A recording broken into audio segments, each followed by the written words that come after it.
The shadow of the Axioni mothership crept across Manhattan like an eclipse, plunging Times Square into premature darkness. Screens that once flashed advertisements now uniformly displayed the same message: 48 o'clock, 00, counting down. Similar scenes played out across every major city on Earth: London, Beijing, Cairo, Sydney, all beneath the looming presence of alien vessels that defied human understanding of physics. Admiral Helena Chen stood in the Pentagon's crisis room, her face illuminated by the blue glow of tactical displays, showing Axioni positions worldwide. At 62, she had spent 4 decades preparing for an invasion that her colleagues had dismissed as paranoia. Now, surrounded by ashen-faced generals and civilian leaders, she felt no satisfaction in being right. Their weapons could glass the surface of the planet 10 times over. The Secretary of Defense announced, his voice cracking, "Negotiations are our only option." Chen's eyes narrowed. "Mr. Secretary, with respect, negotiation is what they want us to believe is our only option." The President, looking a decade older than she had that morning, nodded toward Chen. "You have something else in mind, Admiral." Chen tapped her secure tablet, bringing up a classified file labeled Scattered Seed. "Madam President, 26 years ago, your predecessor authorized this contingency. We've been building toward it ever since." The room fell silent as Chen outlined humanity's last hope. 13 experimental FTL ships, hidden in underground facilities across the globe, already loaded with quantum computers containing the sum of human knowledge, genetic material from Earth's biosphere, and prototype weapon systems that had been kept off the books specifically for this scenario. "How many can we evacuate?" the President asked. "Less than 1% of 1%, Chen replied, the weight of the math crushing the room. "But enough to ensure our species survives." 6 hours later, as world leaders publicly debated surrender terms in a special UN session broadcast globally, Chen stood in a bunker beneath the Rocky Mountains. Around her, final evacuees were being processed. Scientists, engineers, artists, and soldiers, many sedated after being told their families couldn't join them. Dr. Sanjay Patel, the architect of Earth's AI defense systems, approached with red-rimmed eyes. "The neural backups are complete. We've preserved the consciousness patterns of over 5,000 critical personnel who couldn't be physically evacuated." Chen nodded. "And the THANATOS grid, armed and ready. If they try to take the planet by force." Patel couldn't finish the sentence. On street level, chaos reigned as rumors spread despite media blackouts. Some cities had devolved into looting. Others held mass prayer services under the shadows of alien ships. The Axioni ambassador, a biomechanical entity with 6 symmetrical eyes arranged around a central processing unit, watched Earth's reactions with clinical interest from the collective flagship. "Their behavioral patterns match our models," it reported to the Axioni Prime. "Disorganized, emotional, factional. They will surrender within the projected time frame." "Any unusual activity?" the Prime inquired. "Minor energy fluctuations in remote regions, but nothing concerning. Their primitive FTL test was interrupted by our arrival. Ensure it remains interrupted. The humans must not be allowed to spread their chaotic tendencies beyond this system."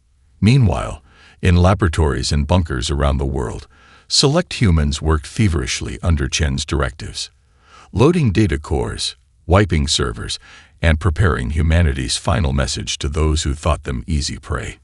In launch facilities disguised as research stations, engines warmed as navigation systems locked onto coordinates for a star system deliberately omitted from all official astronomical records. The clock ticked down.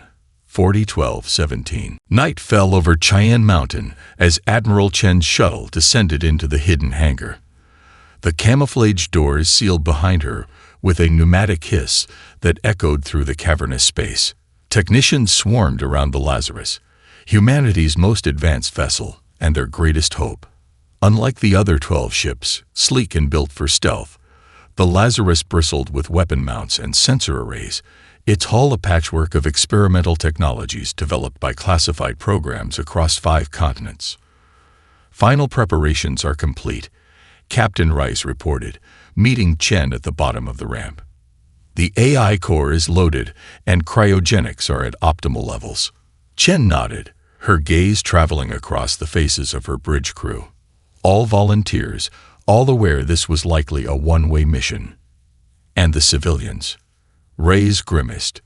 We had to sedate several who became difficult when they realized their selection wasn't optional. Show me. The cryo bay stretched 3 decks high, filled with thousands of pods containing Earth's most brilliant minds. Geneticists, engineers, artists, teachers. Between the neat rows of sleepers, medical staff attended to a woman thrashing against restraints, her screams muffled by the cavernous space. My children.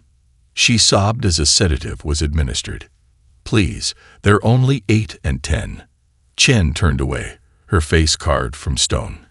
Dr. Patil is waiting in the command center. In the ship's nerve center, Sanjay Patel hunched over a quantum terminal, his fingers dancing across holographic interfaces as he uploaded the final data packages to the ship's eye. At 65, the pioneer of human-machine neural interfaces looked frail, but his eyes burned with purpose. We're ready, Helena, he said without looking up. Lazarus can process a millennium of human scientific advancement in the 6 minutes it will take to reach the collective flagship. Chen placed a hand on his shoulder. Begin the launch sequence. Across the globe, similar scenes played out in hidden facilities. In the Gobi Desert, the research vessel Prometheus lifted silently from its underground silo, its experimental gravitic engines leaving no heat signature for Axioni sensors to detect. Beneath the Antarctic ice shelf, the colony ship Demeter breached the surface during a manufactured storm, its hull disguised as a research vessel before accelerating to escape velocity in the radar shadow of a military satellite. One by one, humanity's Orcs slipped away from their dying homeworld, each taking a different route to their rendezvous point. A star system deliberately erased from astronomical records after its discovery by a black-budget telescope array. The countdown stood at 16:43:22 when the Lazarus emerged from Cheyenne Mountain, rising on silent engines toward the night sky. In the command center, Chen and Patel watched tactical displays as they approached the collective blockade. Incoming transmission, the communications officer announced. The Axioni flagship is hailing us. Open a channel, Chen ordered, straightening her uniform. The view screen flickered to life, revealing the Axioni ambassador's alien features. Human vessel, it intoned. Your attempt to flee is noted. Surrender and prepare for boarding. Chen's face betrayed nothing as she responded. This is Admiral Helena Chen of the United Earth Defense Force. I am authorized to discuss surrender terms on behalf of humanity. The ambassador's 6 eyes blinked in sequence, a gesture of satisfaction in Axioni culture. Approach coordinates being transmitted. Prepare for docking. As the channel closed, Chen turned to Patil. Status of the quantum fold drive. Charged and ready, he replied. When their shields lower to receive us. We'll be gone, Chen finished. And so will any chance they had of stopping what's coming. On her command screen, a private message flashed from the other captains. All vessels clear of Earth orbit. Godspeed, Admiral. The Lazarus accelerated toward the massive alien flagship, broadcasting surrender protocols and docking requests. The perfect Trojan horse. The Axioni countdown reached 0 with a silent finality. Across Earth's surface, evacuated cities stood as hollow monuments to a civilization that refused to surrender its dignity even in its final hours. Inside the collective flagship, the Supreme Commander grew impatient as subordinates reported anomalous readings from the planet below. Energy fluctuations in multiple locations, a sensor officer reported, confusion evident in its harmonic voice. Subterranean movement detected across all continents. The humans are destroying their resources rather than surrendering them, another officer suggested. Primitive spite. The Supreme Commander's dermal chromatophores shifted to patterns of contempt. Proceed with the harvest. Our automated systems will extract what remains. The command was transmitted, and across Earth's orbit, thousands of smaller vessels detached from the collective fleet. Harvest ships, resource extractors, and terraform engines descended through the atmosphere in perfect formation, the vanguard of an invasion force that had conquered 17 worlds before Earth. None of them would return. The first sign that something was wrong came when a harvest ship over former Beijing suddenly lost contact. Then another over Cairo. Then 10 more in rapid succession. In the flagship's command center, the tactical display bloomed with red failure indicators as ship after ship went dark. Status report, the Supreme Commander demanded. The science officer's appendages trembled as it manipulated the holographic controls. The planet's defense systems are. Commander, they're not just fighting back. The humans have weaponized their entire planet. On Earth, the TANATOS grid activated in carefully orchestrated sequence. Nuclear warheads detonated not against the alien ships, but at precise points along tectonic fault lines, triggering earthquakes that ruptured the planet's crust in deliberate patterns. Quantum destabilizers buried in Earth's core began altering the electromagnetic field, creating massive fluctuations that scrambled Axioni navigation systems. Alien ships caught in the Pacific found themselves trapped as the ocean suddenly boiled beneath them, superheated steam shredding hull plating designed to withstand interstellar radiation. Those hovering over continental masses faced a different fate as gravity manipulation devices pulled them into collision courses with each other or dragged them down to be crushed against the increasingly unstable ground. The Supreme Commander watched in horror as Earth itself seemed to come alive with vengeful fury. Mountains collapsed into hidden bunkers that erupted with directed energy weapons. The atmosphere ignited in controlled geometric patterns that incinerated swaths of the invasion force. "This is impossible," the science officer whispered. "No sentient species has ever." A proximity alert interrupted him as something massive rose from Earth's Antarctic region.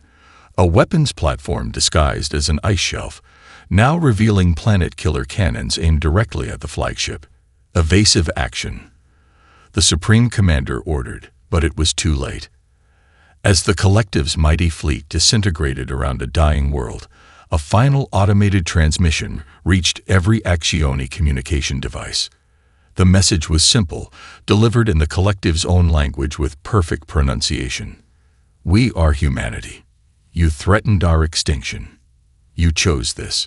In the flagship's backup command center, the Supreme Commander and surviving officers watched Earth tear itself apart in a series of catastrophic chain reactions. What should have been a moment of terror instead left them experiencing something alien to their psychology, a dawning existential dread. What manner of beings, the Supreme Commander finally asked, would rather destroy themselves and their world than be conquered? No one answered. No one could. 5 years passed on Nova Terra, a world of sweeping azure oceans and rust-colored continents twice kissed by binary suns each day. What had begun as a desperate encampment of 13 vessels had grown into Hope's Anchor, a settlement carved into a mountain range that overlooked a valley lush with Earth-hybrid vegetation. Admiral Chen, now 67, with steel-gray hair and deeper creases around her eyes, stood on the observation deck of the colony's command center. Below, the settlement pulsed with systematic activity. Hydroponic towers rising alongside manufacturing complexes, training facilities, and residential sections that housed the 15,000 survivors who carried humanity's legacy. "Admiral," the voice called from behind her, "the test subject is ready." Chen turned to find Dr. Maya Rodriguez, Patel's former protege and now head of Project Phoenix after his stroke 2 years prior. The younger woman's eyes held the manic gleam of scientific breakthrough. "Is Sanjay well enough to attend?" Chen asked. Rodriguez nodded. He insisted, said he'd been waiting for this day since before Earth's fall. They traversed the colony's central hub, passing children born after Earth who stared at Chen with solemn reverence. The adults, Scientists, soldiers, engineers saluted or nodded respectfully. Gone were the national divisions, corporate rivalries, and political factions of old Earth. In their place, a meritocracy born of trauma and necessity. Everyone had a purpose. Everyone remembered. The laboratory complex hung suspended over a crystalline waterfall, a design choice that Paddle had insisted upon, claiming the sound helped him think.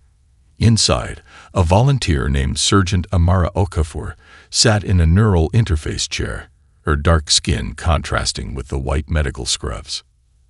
"Admiral on deck," someone called, and the scientists straightened. Dr. Patel, frail and supported by an exoskeleton, smiled as Chen approached. "Today," he said, voice barely above a whisper, "we become more than survivors. Today, we become humanity's vengeance." Okafor's eyes met Chen's. "I'm ready, Admiral." Rodriguez approached with a container of shimmering liquid metal. "These nanites will create a permanent neural interface. You'll be the first to truly merge with our technology, to process information at quantum speeds while maintaining human creativity and intuition. The pain will be significant," Patel warned. Okafor's jaw set firmly. Earth suffered worse. The procedure began. As the nanites were introduced into Okafor's cerebral fluid, she seized in the chair, her screams echoing through the laboratory. Chen watched unflinching, each cry a reminder of Earth's death throes. Then suddenly, the screaming stopped, replaced by laughter. Wild, astonished laughter. "I can see," Okafor gasped, eyes wide with wonder. "Everything. The colony systems, the defense grid, the communication arrays. They're all part of me now." Chen turned to Patel. "How soon can we begin mass implementation?" 6 months for military personnel. A year for civilian specialists. Outside the laboratory, through reinforced windows, they could see children in simulator pods practicing with drone swarms, their neural interfaces letting them control dozens of units simultaneously with mere thoughts. Across the colony, war game scenarios played out on holographic displays. Not fleet battles between equal forces, but simulations of infiltration, subversion, and targeted elimination. That evening, Chen stood before the colony's memorial wall, where holographic images of Earth rotated slowly. She traced her fingers over the names of the billions lost, stopping at the newest addition to the wall. Words carved into the stone beneath the holographic displays. "We have no need to outnumber them. We need only to outlast them." 5 more years, she thought. 5 more years of preparation, and humanity would return to the stars, not as explorers or refugees, but as the architects of a reckoning that would echo across the galaxy for millennia to come. 10 years after Earth's destruction, Operation Arachne launched from Novaterra amid solemn ceremony. 6 ships, disguised to mimic the biomechanical signatures of different alien trading vessels, departed at week-long intervals. Unlike the military vessels of old Earth, these ships were living weapons, semi-organic constructs with neural interface crews that could adapt to changing conditions with inhuman speed.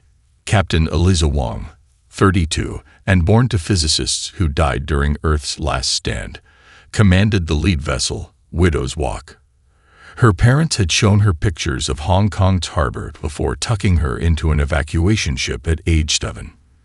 The memory fueled her now as she entered the interface chamber, a spherical room at the heart of her ship where she would spend most of the mission. Neural fluid at optimal temperature, her executive officer reported as Wong stripped down to a compression suit, dormant virus packets loaded and stable. Wong nodded, examining the sensory deprivation tank with its writhing mass of interface tendrils. Status of the other teams. All on schedule. Kestrel is already in position near the collective's trade hub in the Cygnus Arm. The neural interface was both intimate and invasive. Microscopic filaments connecting to Wong's central nervous system through the nanite implants all Novaterra military personnel now carried.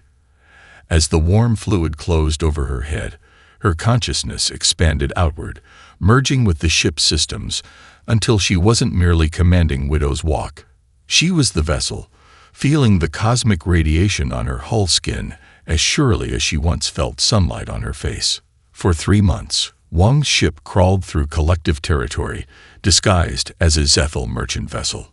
At each port and transit hub, they deployed masked crew members who planted virus packets in communication nodes, financial exchanges, and security networks. The code, designed by the Phoenix Project's AI division, was elegant, not attacking but watching, cataloging, analyzing. During an orbital refueling stop at Outpost KX-479, Wang observed through ship sensors as uniformed collective officers from the dominant Accioni species brutally disciplined dockworkers from another race. The workers' elongated insectoid bodies marked them as Narvesi, supposedly equal partners in the collective. Record and analyze. She sub-vocalized through the interface. That night, while her crew completed their virus deployment, Wang directed a maintenance drone to follow several Narvesi workers to their segregated habitat zone. There, hidden from collective surveillance, she witnessed a ceremony unlike anything in the collective's official cultural database. The Narvesi gathered in concentric circles, their bodies vibrating to produce harmonic tones that her ship's linguistics AI identified as song speech, an ancient form of communication suppressed under collective rule. The translation came through Wang's neural feed. When the oppressors sleep, we remember freedom. When the skies clear of their ships, we will rise. Generation to generation, we keep the flame. It's a resistance, Wang realized. They're maintaining cultural identity under occupation. Further analysis of virus data over the following weeks confirmed her suspicion. The United Collective was actually a hierarchical empire with the Accioni prime species at the top, controlling their allies through economic dependency, cultural suppression, and occasional military force. When Wang's team activated their virus network during the rare alignment of the Collective's 3 central suns, a scheduling detail that guaranteed most systems would be running diagnostic protocols simultaneously, the data flood was staggering. Resource allocation patterns revealed systematic inequality. Military deployment records showed suppression of civil unrest that coincided with religious festivals of subjugated species. Communication intercepts exposed the lie at the heart of the collective: unity through fear rather than cooperation. Wang transmitted everything to Novaterra through quantum-entangled communicators that couldn't be traced or intercepted. The response from Admiral Chen was not a new mission directive, but a single image: a chessboard with pieces positioned for checkmate in 3 moves. "We've found their weakness," Wang told her crew through the neural link. "They're not united. They're imprisoned.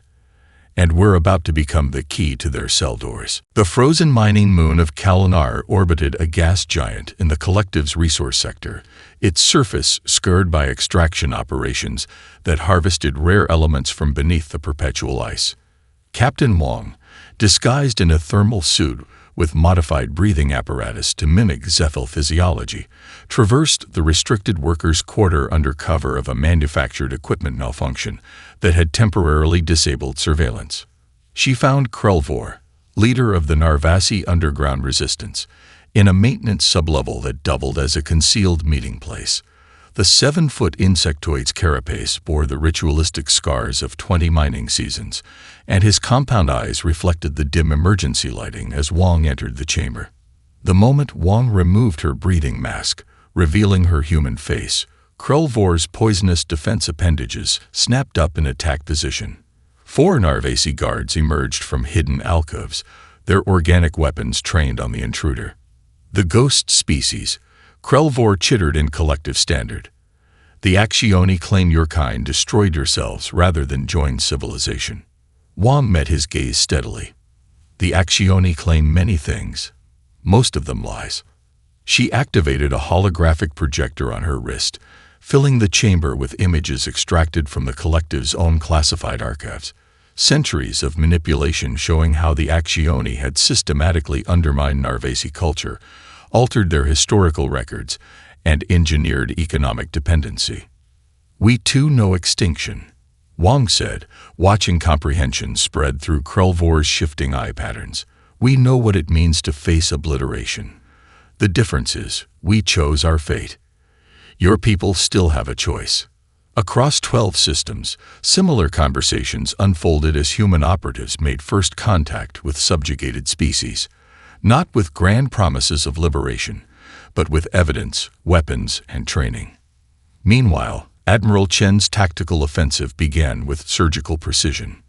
Nova Terra's advanced ships struck Axioni Prime supply depots throughout the collective's territory.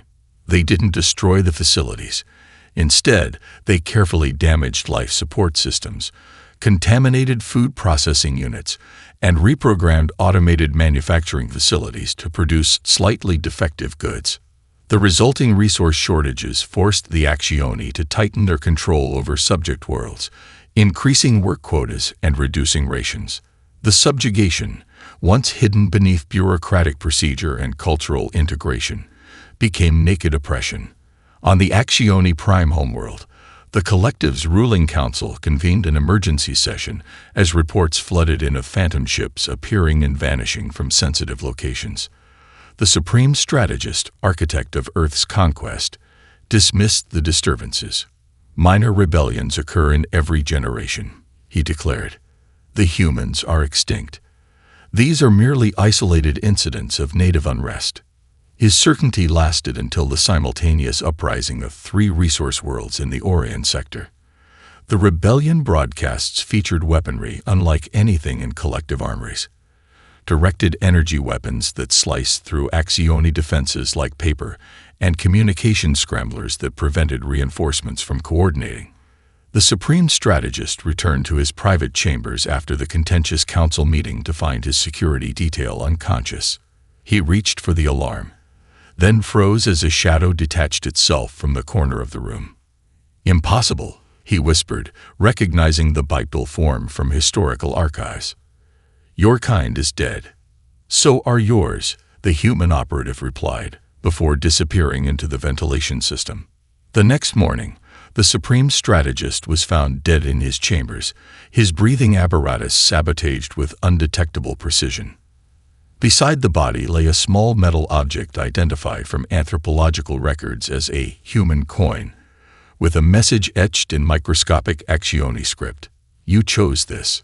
The coin was passed from counselor to counselor, each touching it with trembling appendages as the implications became clear. Humanity had not only survived, it had returned as something new, something that could strike at the very heart of Axioni power with impunity. For the first time in the collective's 1,000-year history, the ruling caste experienced an emotion their philosophy had no name for: dread. Across 50 star systems, the collective propaganda networks went silent simultaneously, replaced by a cascade of data revealing centuries of Axioni manipulation. The carefully constructed narrative of unity collapsed overnight as evidence of resource theft, cultural suppression, and genetic tampering spread through communication channels that the ruling species could no longer control. On the Axioni Prime homeworld, the ruling council watched their displays with mounting horror as tactical feeds showed defensive grids failing against weapons that violated the laws of physics as they understood them. "We've lost contact with the hegemony defense ring," reported a military commander, his chromatophores pulsing with distress signals. "Something is eating through our quantum firewalls." Inside the Novaterra command ship Nemesis, Admiral Chen and her senior captains floated in a shared neural interface chamber, their consciousnesses linked through Dr. Patel's technology. They directed the flow of battle across 12 systems simultaneously, processing information and issuing commands at speeds no conventional command structure could match. The Narvasi resistance has secured the governmental complex on Kalnar, Chen observed through the collective consciousness. "Captain Wang, shift your focus to supporting the Zethal uprising in Sector 7. Wang, her mind interfaced with both the command network and her own vessel, acknowledged with a thought pulse. The ship under her control accelerated toward a new target, its weapons targeting enemy vessels with inhuman precision. The revolution reached its crescendo as humanity revealed their masterpiece, The Quantum Displacement Network, massive jump gates constructed in secret beyond the edge of collective space. The technology, reverse-engineered from the experiments that had been interrupted by the Accioni arrival at Earth 15 years earlier, allowed Allied ships to appear anywhere in collective territory without warning. An Accioni Prime Elder named Vorex, his ceremonial armor stained with the ichor of his personal guard, barricaded himself in the ancestral throne room of the Imperial Palace as rebel forces stormed the capital. Outside, the skies filled with ships of 17 different species, all converging on the planet that had dominated them for generations. The terminal before him displayed security feeds from across the Empire. Thousands of ships emerging from quantum tiers in reality, crewed not by humans alone but by coalitions of formerly subjugated species. His personal escape shuttle, primed and waiting in a secret hangar, showed as lockdown on his command console, the navigation system displaying a simple message in flawless Accioni Prime script. There is nowhere you can go that we cannot follow. For the first time in recorded history, the Accioni Prime, architects of a 1,000-year hegemony built on superior technology and ruthless expansion, experienced true vulnerability. Elder Vorex's breathing sacs collapsed in panic as the throne room doors began to melt from an energy weapon unlike any in the collective arsenal. Through the molten opening stepped a human female, older, bearing scars across her face, but with eyes that burned with calculated rage. "I am Admiral Helena Chen of Novaterra, formerly Earth," she announced in perfect high Accioni, a language outsiders were forbidden to learn. "Your empire ends today." "We are the collective," Vorex responded automatically, falling back on diplomatic protocols. "Resistance will only bring more suffering to your allied species. We can negotiate."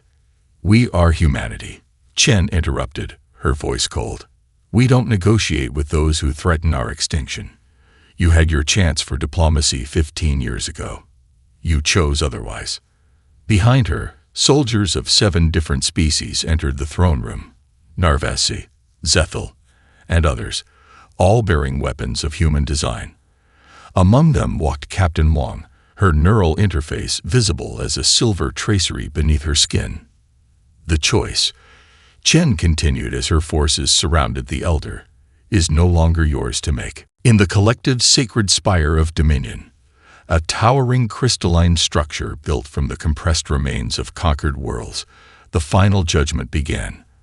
The chamber, designed to intimidate with its vast emptiness and acoustic properties that magnified the voices of Accioni leadership, now served a different purpose as the last Accioni Prime leaders knelt before Admiral Chen. Her body, sustained by nanomedicine, but bearing the scars of 15 years of war, cast a long shadow across the alien throne. Around her stood representatives of 17 formerly subjugated species, each wearing the silver neural interface implants that had become the symbol of their liberation. "Unconditional surrender and reparations," Chen declared, her neural implants projecting treaty terms in dozens of languages simultaneously across the chamber. "Your empire is dismantled. Your colonies redistributed. Your technology cataloged and shared." The Supreme Accioni, his bioluminescent skin pulsing with indignation, raised his speaking appendage. "We acknowledge your victory, human, but what you propose is genocide of our culture and way of life. We expected better from a species that claimed moral superiority. Mercy serves all species." Chen's expression remained impassive as she activated a holographic recording that filled the chamber, a full sensory experience of Earth's final moments. The assembled representatives witnessed mountains collapsing into fire, oceans boiling into steam, and billions of lives extinguished in calculated sacrifice. The recording concluded with humanity's proclamation, now echoing through the spire in perfect Accioni Prime intonation. "You chose your own obliteration. There will be no genocide," Chen responded after the echo faded. "Unlike you, we do not erase species from existence. But there will be justice." The trial of Accioni war criminals became a galactic spectacle, with billions of formerly subjugated beings witnessing justice through quantum-linked broadcasts. The dismantling of the collective proceeded methodically, not with vindictive destruction, but with careful reconstruction. From the ashes of empire rose the Sovereign Alliance, a federation where former slaves and masters would rebuild together under principles drafted by human legal experts and philosophers. 6 months later, representatives of all 17 species gathered on Nova Terra for the Alliance's inaugural ceremony. The chamber, carved from the same mountain that had sheltered humanity's remnant, overlooked thriving settlements and hybrid ecosystems where Earth flora now grew alongside alien vegetation. Admiral Chen, her duty nearly complete, ascended the podium with the assistance of Captain Wang, her body finally showing the strain of decades of conflict and neural interface use. Before I relinquish command, she announced to the assembled delegates, humanity offers one final lesson in hope. At her neural command, the chamber's ceiling became transparent, revealing a distant astronomical view, not of Nova Terra's binary suns, but of a familiar blue-green world slowly coming back to life among the stars. Earth, gasped a Narvasi delegate, recognizing the planet from historical records. Not the shattered husk everyone expected, Chen confirmed, but a protected core that survived. Our scientists began the terraforming process 3 years ago, using technologies developed here on Nova Terra. Astonished murmurs spread through the chamber as Chen continued. We return home not as conquerors, she declared, her voice breaking with emotion for the first time in public memory, but as the architects of peace. As delegates erupted in surprised discussion, Dr. Patel, now confined to a mobility chair, but with eyes still sharp with intelligence, moved forward. The Accioni believed our greatest weapon was our willingness to die, he said, his aged voice carrying through the suddenly silent chamber. They were wrong. Our greatest weapon was our determination to live, no matter the odds, no matter the cost, no matter how long it takes. Chen looked out over the assembly. 17 species that had once been enemies or strangers, now united in an alliance forged through humanity's relentless will. Remember this, all of you, she concluded. Peace is preferable to war, but some principles are worth any sacrifice. Freedom, justice, survival. These are not human concepts. They are sentient rights, and they are now the foundation of our shared future among the stars.